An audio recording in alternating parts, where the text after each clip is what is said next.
مسیح کے قدوس اور برحق نام میں آپ سب کو سلام قبول ہو۔ پروگرام حتمی سچائی میں آپ سب کو ایک بار پھر خوش آمدید کہتی ہوں۔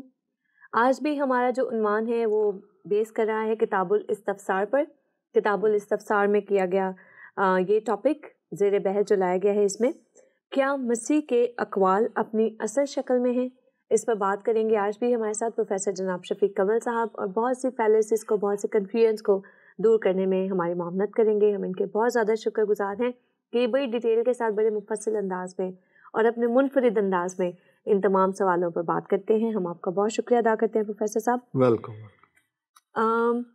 ہم نے پہلے بھی کہا تھا کہ ہم اپنے تمام پروگرامز اسی کتاب الاستفسار ہی میں جو اعتراض کیے گئے ہیں انہی پر ہمارے پروگرام بیس کرتے ہیں۔ آج ہم بات کریں گے کہ کیا کتاب دکھا دیں۔ جی بالکل، کتاب الاستفسار، ظفر اقبال صاحب نے اسے تحریر کیا ہے اور اپنے تمام پوسٹ جو وہ سوشل میڈیا پر شیئر کرتے رہتے تھے، جن کو اکثر و بیشتر ہم نے اپنے پروگرامز میں شامل بھی کیا ہے، اس کتاب میں انہوں نے مرتب کیا ہے۔ اور اب ہم ان تمام سوالات کو اپنے پروگرامز میں زیر بحث لائیں گے، کیونکہ یہ بھی ظفر اقبال صاحب ہی کی خواہش تھی کہ جتنے سوالات انہوں نے اس کتاب میں کیے ہیں ان تمام اعتراضات پر، سوالات پر کوئی مسیحی جو ہے وہ ضرور ان کو جو ہے ان پر بات کرے اور ان تمام سوالات کے جواب دے۔ جی، وہ چاہ رہے تھے کہ کتابی شکل میں جواب دوں، بالکل، تو وہ بھی میں کروں گا، لیکن فی الحال ہم کیمرے کے سامنے جوابات دے رہے ہیں۔ چلیں، پروفیسر صاحب نے یہ بھی بڑی اچھی ایک بات آج ہمیں خوشی کی خبر سنائی کہ وہ اسی کتاب کے جواب بھی تحریر کریں گے، لیکن ہم بہت اچھی طرح جانتے ہیں کہ یہ ایک بہت ٹائم کنزیومنگ کام ہے، اور دعا بھی کرتے ہیں کہ خدا تعالیٰ یہ کام بھی ضرور کرے، جس طرح سے ہم پروگرامز کر رہے ہیں کتاب بھی شکل میں بھی ان پروگرامز کو لایا جا سکے۔ اس سلسلے میں آج پہلا سوال کہ کیا جناب مسیح کے اقوال اپنی اصل شکل میں ہیں یا نہیں، اس کے بارے میں پہلا سوال یہ ہے کہ کیا جناب مسیح کے اقوال اپنی اصل شکل میں ہیں یا انہیں مسخ کر دیا گیا ہے؟ شکریہ، بڑا خطرناک سوال ہے۔ ظفر اقبال صاحب کے ذہن میں یہ بات ہے کہ مسیح نے شاید اتنی خوبصورت باتیں نہیں کی تھی، اور یہ لوگ اتنے زیادہ عقل مند اور ذہین ہیں کہ انہوں نے ان کے اصل جو مسودہ تھا اس کو مسخ کر کے تو 4 چاند لگا کے پیش کر دیے، شاید یہ کہنا چاہتے۔ تو میں یہ بات واضح کرتا چلوں، ایک اصول یاد کر لیں کہ کسی انسان میں اتنی جرت نہیں کہ اقوال مسیح کو مسخ کر سکے یا پھر ان کی اصل شکل سے بڑھا چڑھا کر اس کو 4 چاند لگائے، یا ان تعلیمات کو جو کہ بقول ان کے اتنی اچھی نہیں تھی لیکن ان کو اجاگر کر کے پیش کیا جا سکے۔ صحیح، ٹھیک۔ مسیح کے اقوال اپنی اصل شکل میں اتنے زبردست ہیں، اور ان کی جو روشنی اور چمک دمک ہے ان میں کوئی شخص کمی یا بیشی کر نہیں سکتا، وہ یونیک ہے اپنی ذات میں۔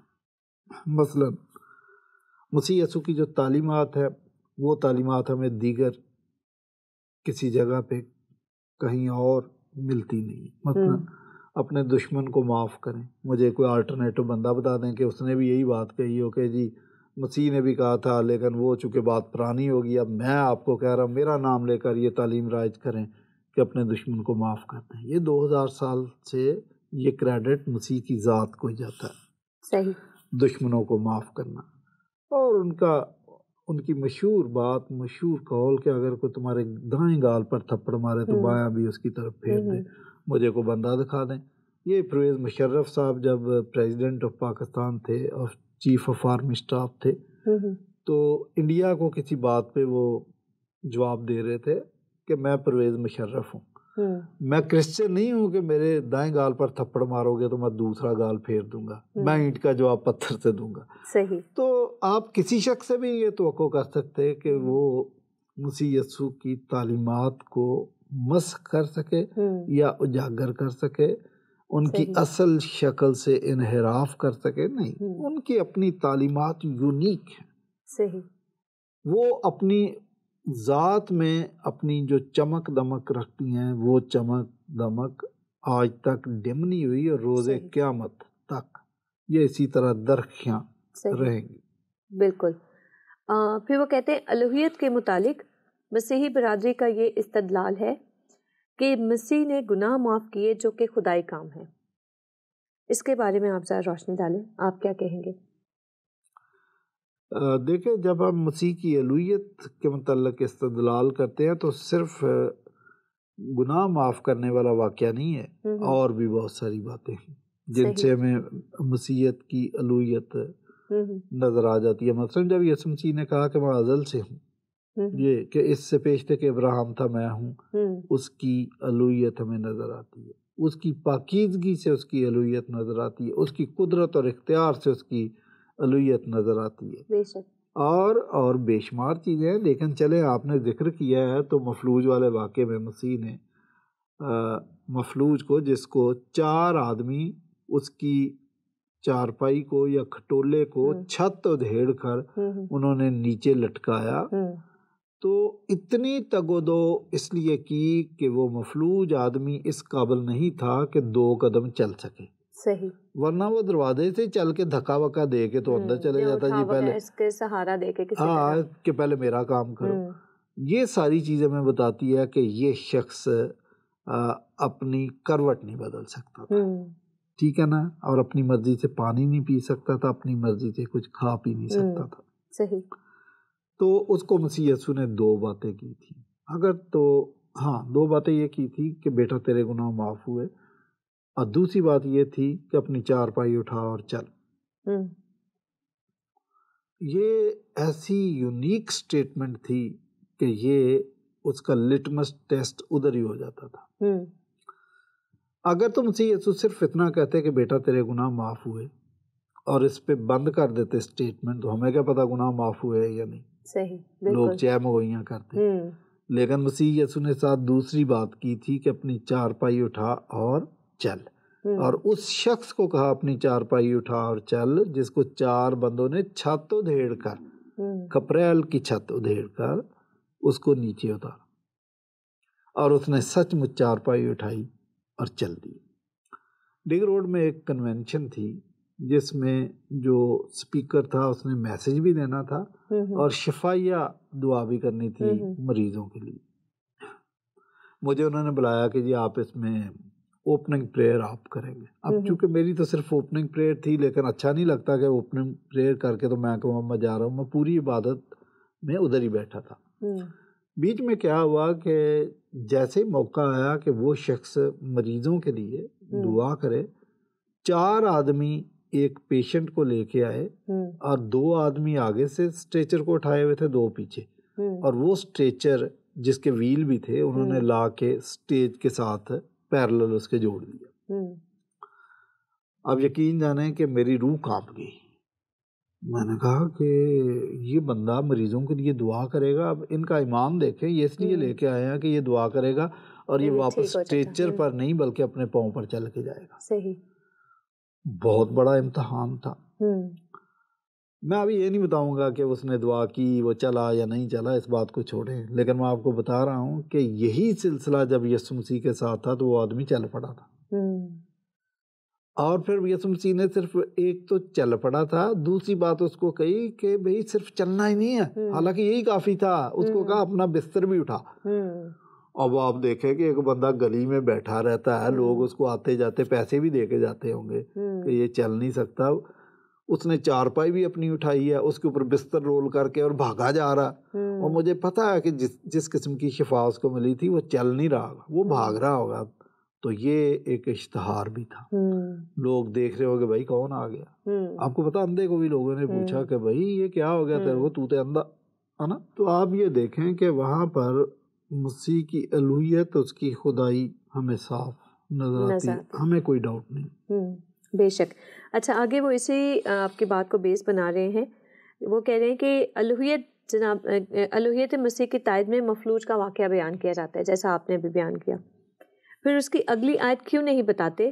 لوگ یہ دیکھ کر ڈر گئے اور خدا کی تمجید کرنے لگے جس نے آدمیوں کو ایسا اختیار بخشا۔ جی دیکھیں نا، انہوں نے فکرہ پکڑ لیا کہ یہ واقعہ دیکھ کر لوگ ڈر گئے، ان پر دہشت چھا گئی، اور وہ حیران تھے کہ خدا نے آدمیوں کو ایسا اختیار بخشا۔ یہ ٹھیک بات ہے، یہ بائبل کی آیت ہی ہے جو انہوں نے پڑھ کے سنائی ہے، لیکن آپ سمجھ نہیں رہے کہ یہ بات کیا، بات وہی ہے پھر کنٹیکسٹ کا۔ میں جب انٹر کر رہا تھا تو 2 ڈرامے بھی تھے انگلش کے. تو جب ایگزام ہوتا تھا وہ سوال پوچھتے تھے, ایک ڈائلاگ لکھ دیا, کون بول رہا ہے, کس کو بول رہا ہے, کیا بول رہا ہے. ٹھیک بالکل, بہت امپورٹنٹ کوشچن. جی بالکل. یہ بھی وہی ہے, آپ نے یہ چیک کیا کہ یہ کون بول رہا ہے اور کیوں بول رہا ہے, کس کو بول رہا ہے. یہ آدمی بول رہے ہیں, مسیح کے الفاظ نہیں ہیں, نہ یوحنا کے یہ الفاظ ہیں, ٹھیک ہے نا, یہ ہیں لوگوں کے الفاظ. دیکھیں لوگ وہ جو قدرت آشکار ہوئی ہے اس سے نہیں انکار کر رہے, وہ کہہ رہے ہوئی ہے, لیکن یہ ان کی اپنی انڈرسٹینڈنگ ہے کہ خدا نے بھئی آدمیوں کو اختیار بخشا. مسیح کو جاننا پہچاننا آہستہ آہستہ لوگوں کی سمجھ میں آیا, ادروائز شروع میں تو وہ اس کو انسان ہی سمجھ رہے تھے نا. اور پھر آگے ایک اور واقعہ, جب جناب مسیح کو سنسار کرنے لگے تھے تب بھی تو یہی تھا کہ اس نے خدائی دعویٰ کیا ہے. جی ہم کہتے کیسے, تو یہ انسانوں کی ہیومن انڈرسٹینڈنگ ہے, یہ ہے. تو وہ قدرت کا انکار نہیں کر رہے, وہ یہ کہہ رہے ہیں کہ قدرت آج ہمیں نظر آئی ہے, لیکن وہ سمجھ رہے ہیں کہ یہ خدا نے انسان کو دی ہے. That's their understanding. صحیح, ٹھیک. اچھا, آگے وہ کہتے ہیں کہ یہودی علماء اور یہودی عوام تجسم کی کسی بھی شکل کا کوئی تصور نہیں رکھتے تھے, اور وہ مسیح کو نبی گردانتے تھے, اور یہ اختیار خدا کا ودیعت کردہ تھا, نہ کہ خود خدا کا استعمال کرتا. جی, آپ کا سوال یہ ہے کہ یہودی تجسم کو قبول نہیں کرتے تھے. یہ بات ٹھیک ہے, یہودیوں کو تو بے شمار اور بھی چیزیں تھیں جو سمجھ نہیں آتی تھی. تو ہمارے لیے ایمان کا یہ کرائٹیریا نہیں ہے کہ ہم پہلے یہودیوں کو دیکھیں کہ انہوں نے کیا سمجھا اور وہ ماننا شروع کر دیں. یہودی بہت ساری چیزوں کو مس انڈرسٹینڈ بھی کرتے تھے. اس واقعے میں جو آپ اعتراض کر رہے ہیں تجسم والی بات, پہلی بات ہے کہ تجسم کے اشارے اولڈ ٹیسٹامنٹ میں موجود ہیں, تو وہ میرے ساتھ آپ آئے بحث کریں, میں آپ کو بتاؤں گا. یہاں پر یہ بات ہے کہ جو فرسٹ بروڈ آف کرسچنز تھی انہوں نے اس تجسم کو قبول کیا, مانا, مسیح مانا, اس کو نجات دہندہ مانا, ساری چیزیں مانی, اور جو ایمان کا لازمی جز ہے وہ یہ ہے کہ مسیح کو خدا من تسلیم کیا, یعنی خدا تسلیم کیا. یہ سب مانا تو پھر وہ کرسچن ہوئے. تو جو فرسٹ بروڈ آف کرسچن تھی they were all from Jewish background, تو مانا تو پھر ہی وہ کرسچن ہوئے. بعد میں رومی, یونانی اور پھر کئی قوموں سے آتے گئے اور انہوں نے مسیح کو مانا, یہ بھی مانتے تھے. دوسری بات کہ اولڈ ٹیسٹامنٹ میں تو بڑا کلیئر ہے کہ خدا اپنے جلال کو کسی کے ساتھ شیئر نہیں کرتا. تو اگر یہ کہتے ہیں جی کہ وہ انسان تھا اور اس کے پاس خدا کا جلال اختیار بھی تھا, تو پھر یہ شرک ہو جاتا ہے. بائبل نے کہیں بھی نہیں کہا کہ یہ شرک ہے. خدا تو شرک کے سخت خلاف ہے. تو اس کا مطلب وہ بذات خود خدا تھا, اس لیے وہ خدا کا جلال اور اختیار رکھتا تھا. یوحنا کی انجیل میں ایک بات اور ہے کہ he was self existent. Father was self existent and son was self existent. self existent کا یہ مطلب ہے کہ اس کی زندگی کہیں سے مستعار نہیں ہے. مرغی کا بچہ انڈے سے نکلتا ہے, انسان کا بچہ عورت کی وجہ سے, ماں باپ کی وجہ سے جنم لیتا ہے. جتنے بھی پودے ہیں وہ بیج سے, اور بیج اس پودے سے نکلتا ہے. تو وہ اپنی زندگی نسل در نسل مستعار لیتے ہیں. مسیح یسوع کے متعلق بائبل کہتی ہے کہ ہی واز سیلف ایگزسٹنٹ. بیٹا اپنے آپ میں زندگی رکھتا تھا, اس نے زندگی مستعار نہیں لی, تو اور وہ ازلی تھا. تو یہ ساری باتیں ہیں. اور یہ بات کہنا کہ وہ تجسم کی کسی شکل کو قبول نہیں کرتے تھے, نو ڈاؤٹ انہوں نے اس کو رجسٹ کیا, اور اکثریت نے رجسٹ کیا, لیکن بہت سارے لوگ ایسے تھے جنہوں نے مانا, اور ایک جماعت ایسی ہے جو ابھی تک رجسٹ کر رہی ہے. لیکن آہستہ آہستہ وہ بھی مانتے چلے جا رہے ہیں. صحیح, ٹھیک. آگے وہ کہتے ہیں یہ کیا ستم ظریفی ہے کہ یہودی جو مقدس متون کے امین تھے وہ تو انہیں سمجھنے سے قاصر رہے, مگر دیگر اقوام کے لوگوں نے انہیں پہچان بھی لیا اور مان بھی لیا. یہ بھی فیلسی کا شکار ہے. نو ڈاؤٹ مسیحیت کو قبول کرنے والے لوگوں کی اکثریت غیر اقوام سے تھی, اس میں کوئی شک نہیں. لیکن یہ کہنا کہ یہودی قبول ہی نہیں کر رہے تھے, وہاں تو لکھا کاہن بھی کر رہے تھے, وہ بھی کر رہے تھے دن بدن. اور یہ میں نے کئی دفعہ زور دے کر کہا کہ جو فرسٹ بروڈ آف کرسچنز تھی اور جو شاگرد تھے they were all Jews. بالکل. تو انہوں نے اس کو سمجھا اور قبول کیا. تمام حواری جو تھے وہ سارے کے سارے تھے. اس کے علاوہ جو کلیسیا تھی شروع کی, they were all from Jewish background. بے شک, بلکہ وہ جو 3000 کی جماعت جو تھی وہ ہیکل ہی میں جو ہے انہوں نے خدا کو پہچانا, جو فرسٹ ٹائم جو مقدس پطرس نے واز کیا تھا. تو یہ کہنا کہ وہ کہ یہودیوں کو تو کسی بات کی سمجھ ہی نہیں آ رہی تھی, نو ڈاؤٹ.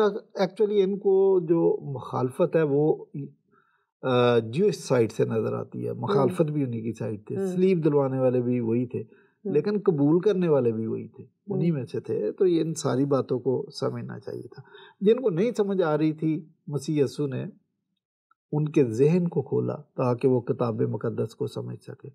تو انہوں نے اولڈ ٹیسٹامنٹ کی حقیقتوں کو سمجھا, تو پھر یسوع مسیح کی ذات تک اس کا احاطہ کیا اور اس کو سمجھ سکے. صحیح, بالکل. تو یہ کہنا کہ نہیں جی یہودیوں کو تو مقدس متون سمجھ ہی نہیں آتے تھے, ان کو سمجھ آ رہے تھے اور وہ سمجھ بھی رہے تھے. پھر ایک اور بات بتاؤں کہ یہودیوں کا جو مسئلہ وہ یہ ہے کہ اگر وہ صرف 39 بکس یعنی اولڈ ٹیسٹامنٹ تک محدود رہتے ہیں, تو قرنتھیوں کے خط میں لکھا کہ جب تک وہ اولڈ ٹیسٹامنٹ کو پڑھتے ہیں تو ان کی آنکھوں پر پردہ پڑا رہتا ہے, لیکن جیسے ہی وہ نیو ٹیسٹامنٹ کو پڑھتے ہیں تو ان کی آنکھوں پہ پڑا ہوا پردہ ہٹ جاتا ہے. آپ خدا کے منصوبے کو مکمل طور پر سمجھنا چاہتے ہیں تو آپ کو old Testament and new Testament سارا پڑھنا چاہیے, اور خاص کر اولڈ ٹیسٹامنٹ جو کہ خدا کا ٹیسٹامنٹ بنی اسرائیل اور ابراہیم کے ساتھ تھا, اس کے لوازمات, اور نیو ٹیسٹامنٹ جو مسیح کے خون سے باندھا گیا عہد ہے, اس کے لوازمات.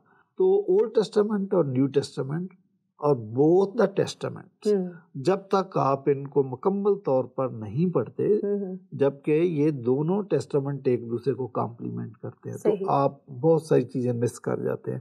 بدقسمتی سے جو کٹر یہودی تھے وہ اولڈ ٹیسٹامنٹ ہی پڑھ رہے تھے, اس لیے چیزوں کو سمجھنا ان کے بس کی بات نہیں. ٹھیک.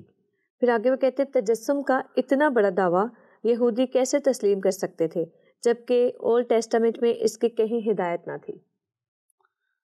دیکھیں اولڈ ٹیسٹامنٹ میں ہدایت موجود تھی, لیکن یہ اتنی مشکل چیزیں ہیں کہ ان کو بہت گہری نظر سے دیکھنا پڑتا ہے. کچھ چیزیں ود ان دا لائنز پڑھنا پڑتا ہے. تو وہ سمجھتے تھے, اور یہ ہدایت اولڈ ٹیسٹامنٹ میں موجود تھی. مثلاً استثناء 18ویں باب میں یہ بھی میں کئی دفعہ واضح کر چکا ہوں کہ اس میں مسیح یسوع کے خدا کے تجسم کی طرف اشارہ ہے. ٹھیک ہے نا جی. تو کہتے ہیں کہ موجود نہیں تھی. پھر یسایہ میں اور بھی بہت ساری جگہ پر, لیکن ایک جگہ پہ تو بڑا ہی کلیئر ہے کہ خدا نے کہا کہ میں آؤں گا, اور جب میں آؤں گا, اچھا میں خود آؤں گا, لکھا میں خود آؤں گا, تو جب آؤں گا تو اندھے دیکھیں گے, لنگڑے چلیں گے, مردے زندہ کیے جائیں گے.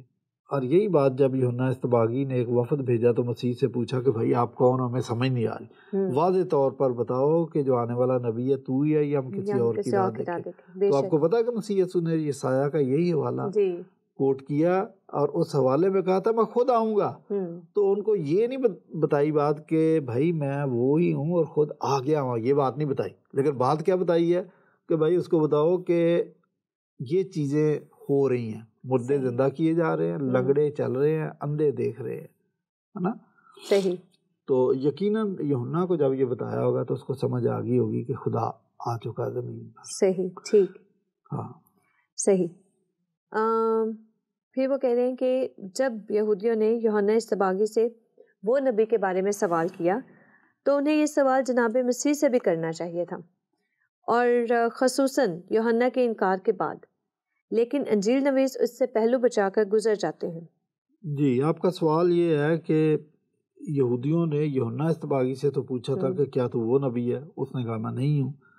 تو یہ سوال جب یوحنا نے بھی انکار کر دیا تو یہی سوال کیا مسیح سے نہیں پوچھنا چاہیے تھا؟ یہ سوال بڑا مشکل پوچھا انہوں نے. انہیں خاص طور پہ جو ہے انکار کے بعد تو لازمی پوچھنا چاہیے تھا. بھائی ایک بندہ وہ تھا نبوت کا دعویٰ کر کے بیٹھا, اس سے پوچھا تو اب آپ آ گئے ہو تو آپ ہمیں بتاؤ. پہلے تو وہ نبی والا مسئلہ کلیئر کریں کہ وہ نبی ہے کیا. چونکہ جناب کو وہ نبی سمجھ نہیں آیا اس لیے انہوں نے یہ سوال کر دیا. اگر ان کو سمجھ آیا ہوتا تو یہ بھول کر بھی کبھی یہ سوال نہ کرتے. دیکھیں یہودی 3 شخصیات کے منتظر تھے. صحیح.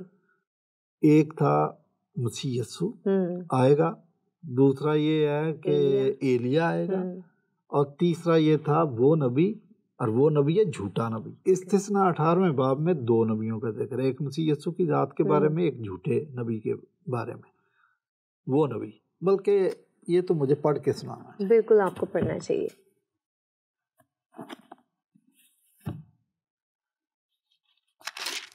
جی، جو جھوٹے نبی کا ذکر ہے وہ یہ ہے، لیکن جو نبی گستاخ بن کر کوئی ایسی بات میرے نام سے کہے جس کے کہنے کا میں نے اس کو حکم نہیں دیا، یا اور معبودوں کے نام سے کچھ کہے، تو وہ نبی قتل کیا جائے. اور اگر تو اپنے دل میں کہے کہ جو بات خداوند نے نہیں کی ہے اسے ہم کیوں کر پہچانے، تو پہچان یہ ہے کہ جب وہ نبی خداوند کے نام سے کچھ کہے اور اس کے کہے کے مطابق کچھ واقع یا پورا نہ ہو، تو وہ بات خداوند کی کہی ہوئی نہیں، بلکہ اس نبی نے، یعنی وہ نبی نے وہ بات خود گستاخ بن کر کہی ہے، تو اس سے خوف نہ کرنا. ٹھیک. تو آپ نے غور کیا کہ وہ نبی جھوٹے نبی کی طرف اشارہ. تو یہودی سمجھتے تھے کہ بھئی اگر تو ایلیا نہیں ہے، اگر تو مسیح نہیں ہے، تو پھر تو جھوٹا نبی ہے. تو ایلیا نے کہا نہیں بھئی. اچھا، یوحنا نے کہا، ہاں یوحنا نے کہا کہ نہیں بھئی میں وہ نبی نہیں ہوں. اب یہ کہہ رہے ہیں، یہ دراصل لاشعور میں ان کے یہ بات ہے کہ وہ نبی مسیح ہے. مسیح. ٹھیک ہے نا. پھر وہ نبی یہ اور بھی اس سے بھی بڑا بلنڈر جو مسلمان دوست کر جاتے ہیں، وہ یہ کرتے ہیں کہ نہیں یہ حضور کے بارے میں. صحیح. تو میں ان کو مشورہ دیتا ہوں کہ آپ نے اس پیشگوئی کو اگر اپنے نبی پر، رسول اسلام پر چسپاں کرنا تو اپنی ذمہ داری پر کریں. ہم تو بائبل تو بڑی کلیئر ہے کہ نہیں یہ جھوٹے نبی کے بارے میں. ان کو ایسا نہیں کرنا چاہیے. میں ان کو منع کرتا ہوں کہ آپ ایسا نہ کریں. تو یہ بھی یہی بات کر رہے ہیں. اس لیے وہ کہہ رہے ہیں کہ بھئی انجیل نویسوں نے اس سے پہلو تحقیق کی ہے کہ مسیح سے کیوں نہیں پوچھا. میں کہہ رہا ہوں یہ سوال مسیح سے بھی کیا گیا جناب کو پتہ نہیں ہے. ٹھیک ہے نا. مسیح سے بھی یہ سوال کیا گیا کہ تو کون ہے. سوال یہ ہے کہ اپنی شناخت کروا. 3 بندوں کے ہم منتظر ہیں، تو کون ہے. یہ بات مسیح یسوع سے بھی انہوں نے پوچھی، اور یوحنا کے وفد نے پوچھی کہ آنے والا تو ہی ہے یا ہم کسی اور نبی کی راہ دیکھیں. پوچھی ہے. پھر وہی بات کہ آپ آؤٹ آف کنٹیکسٹ چیزوں کو پڑھتے ہیں اور چن چن کے پڑھتے ہیں. بلکہ جناب مسیح نے خود بھی کہا اپنے شاگردوں کے کہ تم کیا سوچتے ہو میں کون ہوں. ہاں، انہوں نے یہ وہ تیسری جگہ ہے جہاں پہ انہوں نے خود کہا کہ بھائی لوگ میرے بارے میں کیا کہتے ہیں. وہ تو خود کانشیس تھے کہ بھائی یہ بات کلیئر ہو جانی چاہیے کیا کہتے ہیں. اور انہوں نے شاگردوں نے بتایا کہ کچھ یہ کہہ رہے ہیں، کچھ یہ کہہ رہے ہیں. اچھا پھر تم کیا کہہ رہے. تو انہوں نے بڑی کلیئرٹی کے ساتھ اس بات کی وضاحت کر دی تھی.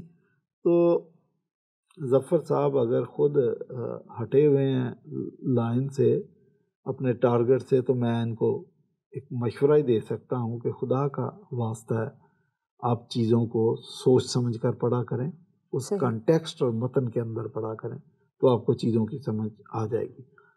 دوسرا بڑا ظلم جو آپ کر رہے ہیں کہ آپ یہودیوں کی کتابوں سے استفادہ کر کے الٹے سیدھے سوالات بنا لیتے ہیں.